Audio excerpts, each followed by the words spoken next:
Бүтін дүния татарларын бір орынға жиған зор шара Халыкара Татар жыры фестивалінің бірінші концерті Мәскеуде узды. Татар артистларының ел бойы күтіп алған музыкаль фестивалі быйыл Уфада, Казанда һәм Мәскеуде бәйрәм ителә.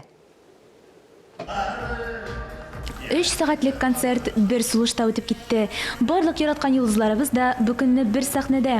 Зал легендар жырларға қушылып жырлай. Сахнеге Татарстанның халық артистлары белән бір реттен еш башкаручылар да шықты.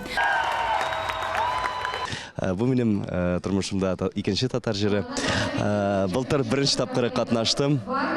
Biraz волнение булды.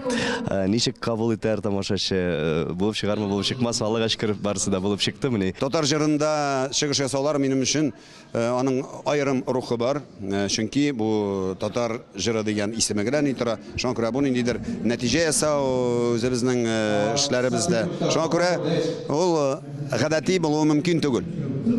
Әлеге бәйрәмдә артистларыбыз тамашачыга тагын да якыная. Бик яратам бу артистларның барысында. Шул кадәр якыналар, мин аларны һәр көнне карыйм. Шуннан да ул ел нәтиҗәсе дигәндәй, менә шундыйрак мин аңа мәгънә бирер идем. Һәр вакыт тамашачыларга имтихан биргәндәй, менә үзеңнең җырларыңны, мәгънәсен, бөтен нәтиҗәсен теге җиткерергә тиешсең. Җырчы Азат Фазлыевны кичкенәдән үк шушы фестивальгә төрткән. Мин әлдә хәтерлим.